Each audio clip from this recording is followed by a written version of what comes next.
বললি আজকে সকালটা একটু অন্যরকম আর অনেকটা সকালে, এখন 3:45 বাজে। আমরা এলাম হচ্ছে ধনী পোলো এক্সপ্রেসে, রাঙ্গাপাড়াতে জাস্ট নামলাম। অন টাইম বলবো না, প্রায় 30-35 মিনিট লেট।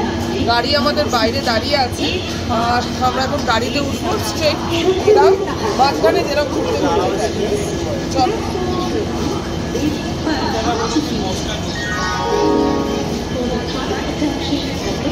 বাজে এখন আমরা গাড়িতে উঠে পড়েছি। গাড়ি আমাদের স্টেশনেই দাঁড়িয়ে ছিল।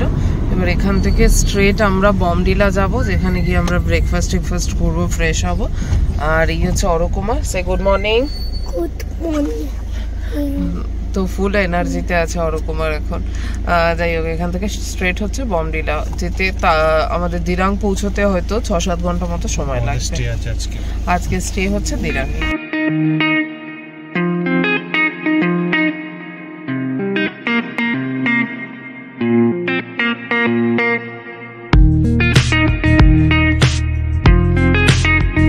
হচ্ছে 5:10 মতো। আমরা জাস্ট নামেরি যেটা ফরেস্ট আছে ক্রস করলাম, আর ক্রস করার পরেই দেখা গেল সেখানে আমরা এলিফ্যান্ট দেখতে পেয়েছিলাম, কিন্তু সেটা ক্যামেরার আওতার বাইরে ছিল, মানে ক্যামেরাতে সেটা আসতো না। যাই হোক, আমরা দেখলাম ভাবলাম খুব দিনটা ভালো শুরু হবে। তো ভালো এরকমভাবে শুরু হলো যে আমাদের এই পেছন দিকের চাকাটা পাঞ্চার হয়ে গেল। এখন এখানে চাকাটা চেঞ্জ করানো হচ্ছে। আমরা দাঁড়িয়ে রয়েছি রাস্তায়। ওয়েদার খুব সুন্দর, আকাশে প্রচুর মেঘ আছে। এটা কতটা সামনে গিয়ে ভালো হবে জানি না, কিন্তু আপাতত বেশ সুন্দর লাগছে। রোদ নেই তো কিছু, ঠান্ডা ঠান্ডা ওয়েদার। চায়ের দোকানটা খুলছে চা। আরেকজনের এনার্জি তো একদম অতুলনীয়। সকাল 5:10 সময় একটা ছাগল দেখে তার এনার্জি লেভেল ধরে রাখা যাচ্ছে না। কোথায় উঠেছে?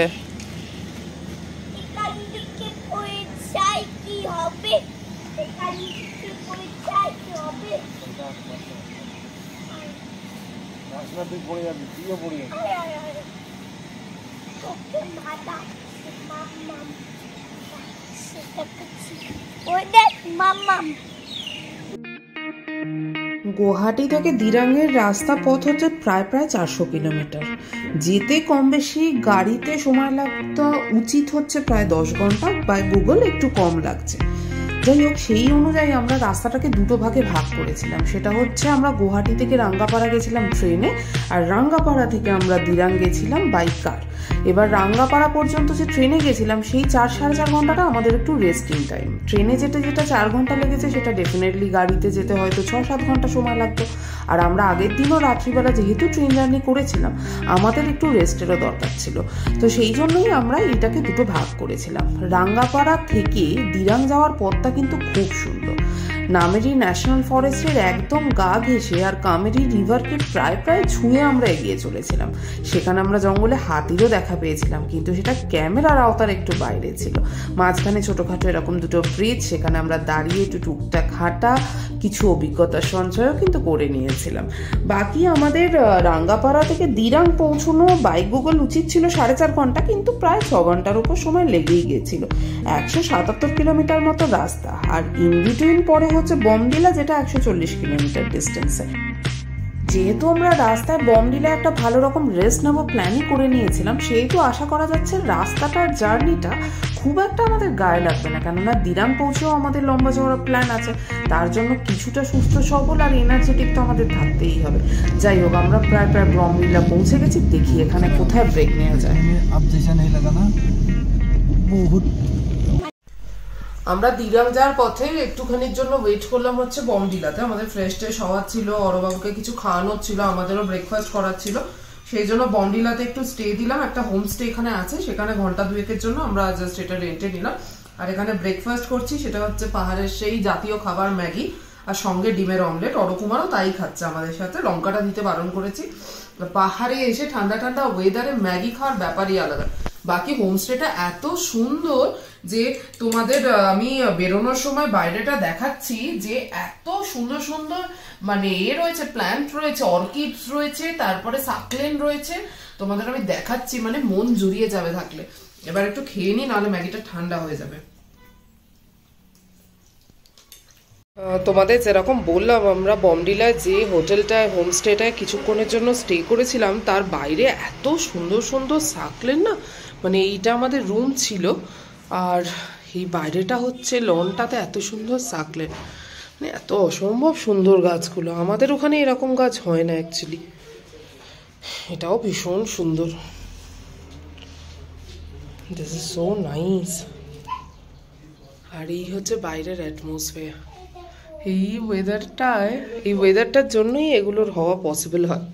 নাইতে খুব সুন্দর, খুব সুন্দর হোমস্টে। গোটা এরিয়াতে সুন্দর গাছ আছে। আর এইখানে ছিল আমাদের হোমস্টেটা, লেফটের রুমটা, যেটায় আছে কিছু সুন্দর সুন্দর ফুল। তাদের কালার দেখলে না সত্যি।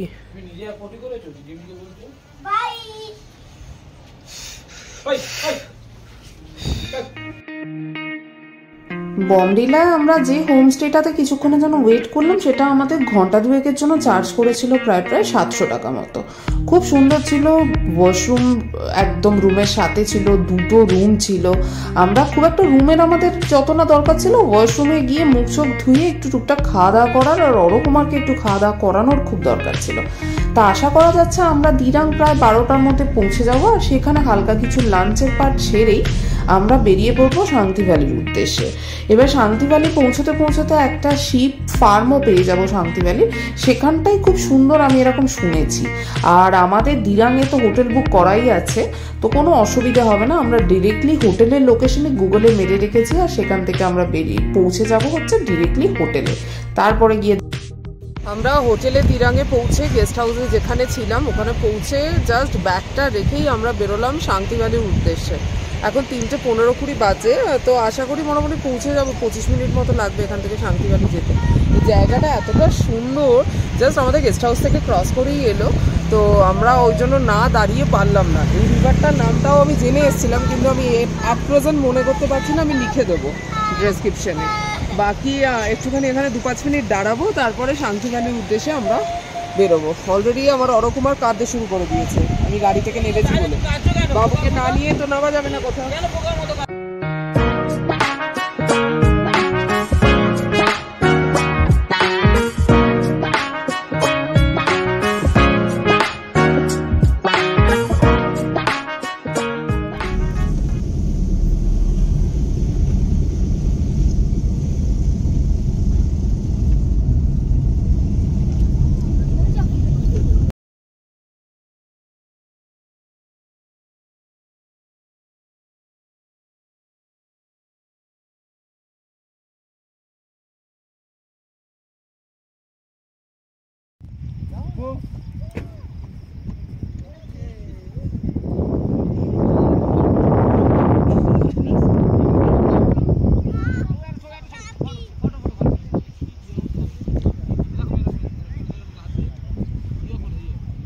এসে পৌঁছালাম আমরা শান্তি ভ্যালির যে শিপ ফার্মটা আছে সেখানটায়।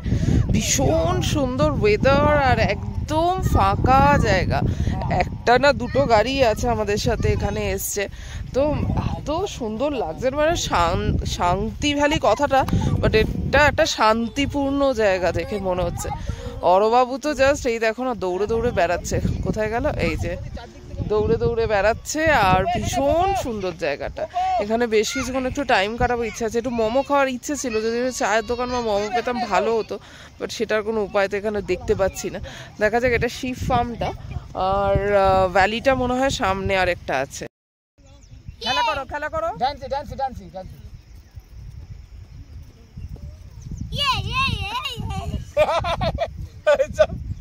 চক্করবাজি গেছে।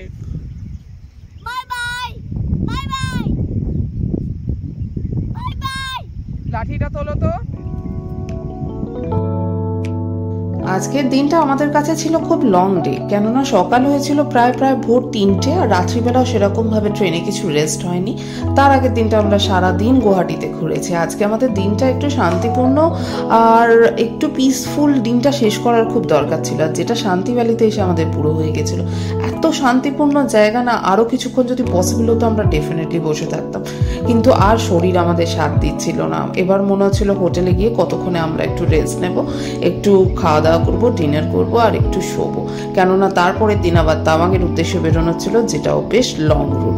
যাই হোক, আমাদের শান্তি ভ্যালিতে এসে আর ওখান থেকে ফিরে আমাদের আজকের দিনটা আমরা মোটামুটি শেষ করলাম। তোমরা জানিও আমার এই ভিডিওটা কেমন লাগলো। যদি ভালো লেগে থাকে please do like, comment and share and do subscribe.